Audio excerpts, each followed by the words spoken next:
Imaginez que chaque mot que vous tapez en ligne soit enregistré, pour toujours. Chaque commentaire, chaque « j'aime », chaque message devient une partie d'une archive numérique permanente. Cette archive n'est pas seulement une banque de souvenirs, c'est un outil utilisé pour vous juger. Elle peut décider si vous obtenez un emploi, un prêt, ou même comment vous êtes perçu en tant que citoyen. Chaque action en ligne laisse une trace, un enregistrement de vos pensées, de vos blagues et de votre colère. Votre empreinte numérique peut devenir une arme qui peut être retournée contre vous à tout moment. Un tweet d'il y a des années, une blague sortie de son contexte, soudain, votre passé peut détruire votre avenir. Nous échangeons notre vie privée contre la commodité et la validation, encouragés à partager toujours plus. Mais derrière l'interface conviviale se cache une machine qui analyse chacun de nos mouvements, pour nous profiler. Nous sommes tous vulnérables. Les règles changent. Le monde numérique n'oublie jamais et pardonne rarement. Notre avenir est façonné par les mots que nous tapons aujourd'hui. Que dira votre héritage numérique de vous? Est-il temps de repenser la façon dont nous utilisons nos mots en ligne?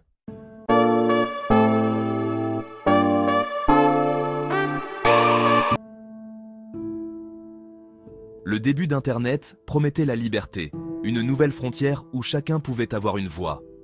Pendant un instant, cela ressemblait à une utopie, débats ouverts, accès à la connaissance, un village global. Mais ce rêve s'estompe rapidement. Cette frontière ouverte a été colonisée par une poignée de géants de la technologie. Ils contrôlent ce que nous voyons, lisons et qui peut s'exprimer. La liberté d'expression a été remplacée par des règles complexes et opaques, des conditions d'utilisation que personne ne lit, des directives appliquées de manière incohérente. Un jour, vous êtes valorisé. Le lendemain, vous êtes banni, sans explication. La censure n'est plus réservée aux États autoritaires. C'est une réalité quotidienne en ligne. Le contenu est supprimé, les comptes suspendus, souvent pour des raisons peu claires. La ligne entre la modération des contenus dangereux et la suppression de la dissidence est dangereusement floue. Qui trace cette ligne? Des dirigeants, des modérateurs anonymes et des algorithmes conçus pour l'engagement, pas pour la liberté d'expression. Leur pouvoir est immense. Ils peuvent rendre n'importe qui invisible aux yeux de milliards de personnes.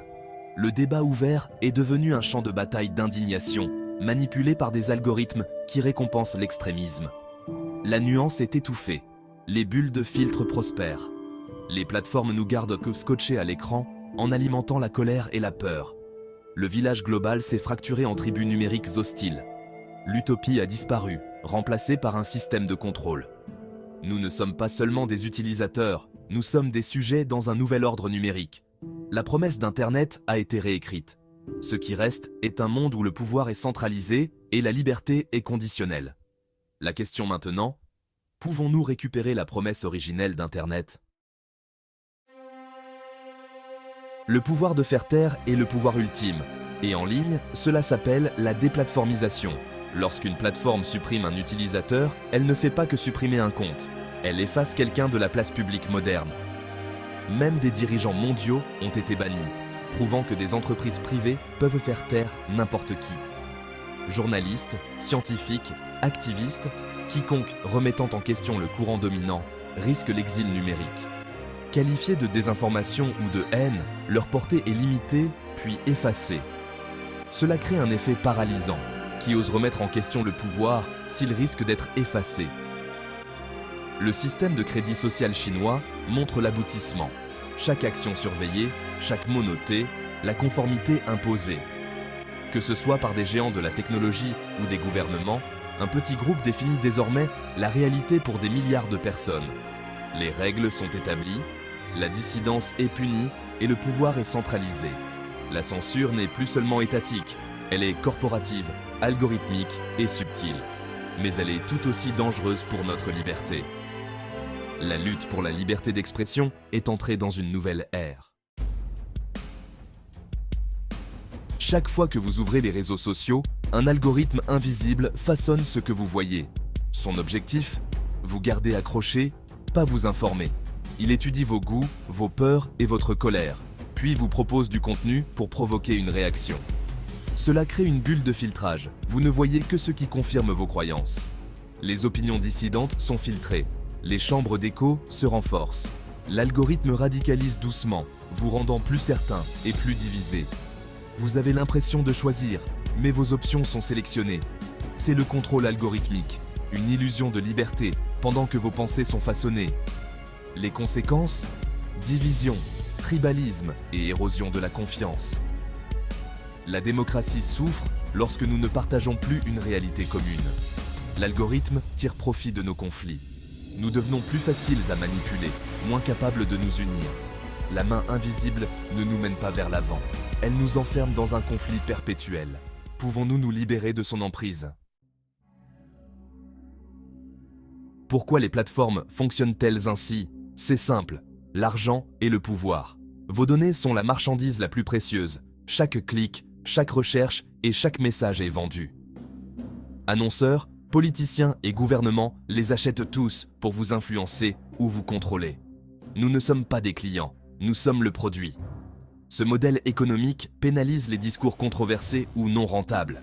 Les créateurs sont face à un choix, parler librement et ne rien gagner, ou s'auto-censurer pour le profit.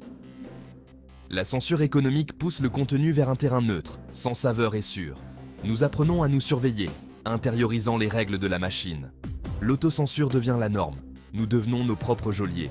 Le marché des idées se rétrécit, remplacé par un environnement contrôlé. La liberté de penser est le vrai prix d'un service gratuit. Chaque fois que nous nous mordons la langue en ligne, nous payons. Est-ce le coût que nous sommes prêts à accepter? L'histoire nous avertit. La suppression de la liberté d'expression est le premier pas vers la tyrannie. Les dictatures commencent par contrôler l'information, faire taire la dissidence, interdire les livres, s'emparer des médias. Avant de contrôler les corps, elles contrôlent les esprits. L'Allemagne nazie et l'Union soviétique ont toutes deux monopolisé l'information, effacé la dissidence et réécrit la réalité. Aujourd'hui, les autodafés sont numériques, déplatformisation, shadow banning, censure algorithmique. La justification est toujours pour notre propre bien. Mais la route vers la dictature est pavée de bonnes intentions et de libertés érodées. L'histoire ne se répète pas seulement, elle s'accélère à l'ère numérique. Allons-nous apprendre du passé ou le répéter en ligne? Pour voir l'aboutissement du contrôle numérique, regardez la Chine. Le grand pare-feu bloque des milliers de sites. Le parti décide ce qui peut être vu ou dit. La surveillance est totale. Médias sociaux, messages, mouvements, tout est surveillé. Le système de crédit social récompense l'obéissance, punit la dissidence et crée des citoyens de seconde zone. Le système incite à la conformité et à l'autodiscipline. Beaucoup en Occident disent « cela ne pourrait jamais arriver ici ». Mais l'infrastructure est déjà en construction. Nous échangeons notre vie privée contre la commodité sans réaliser le coût. Le modèle chinois n'est qu'une version plus avancée des tendances que nous observons déjà. Sommes-nous en train de marcher en somnambule vers notre propre cage numérique? Nous blâmons les entreprises technologiques et les gouvernements, mais sommes-nous complices? Chaque fois que nous cliquons sur « J'accepte » ou que nous choisissons la commodité plutôt que la vie privée, nous échangeons la liberté contre le confort. Nous avons été conditionnés à accepter la surveillance comme normale. Une conception addictive nous maintient accrochés, à partager et à être surveillés. Nous construisons nos propres cages numériques et en remettons les clés. La vie privée ne consiste pas à se cacher. Il s'agit de la liberté d'être soi-même, de penser, de s'opposer. Renoncer à la vie privée, c'est renoncer à une partie de notre humanité. Se libérer est difficile, mais l'alternative est un contrôle accru. Nous avons le choix, rester des produits passifs ou devenir des citoyens actifs revendiquant leurs droits. Que choisirez-vous? La liberté d'expression n'est pas un cadeau, c'est un muscle. Si nous ne l'utilisons pas, nous la perdons. Le monde numérique, autrefois promesse de liberté, la menace désormais. Nous ne pouvons pas rester passifs. Défendre la liberté commence par la responsabilité individuelle. Questionnez les algorithmes, recherchez des perspectives diverses, soutenez les médias indépendants, défendez les discours que vous n'aimez pas seulement ceux avec lesquels vous êtes d'accord. Exigez des lois plus strictes sur la vie privée et défiez les monopoles technologiques. La menace du contrôle numérique transcende la politique. C'est une menace pour la société libre elle-même. La bataille pour la liberté se déroule maintenant, sur nos écrans et dans nos données. L'avenir n'est pas écrit, mais la fenêtre pour agir se referme. Combien de libertés sacrifierez-vous avant de riposter? Si tu regardes encore, t'es officiellement une légende. Sérieusement. Écrase ce bouton j'aime si tu t'es amusé. Partage-le avec un pote. Et abonne-toi pour plus de contenu.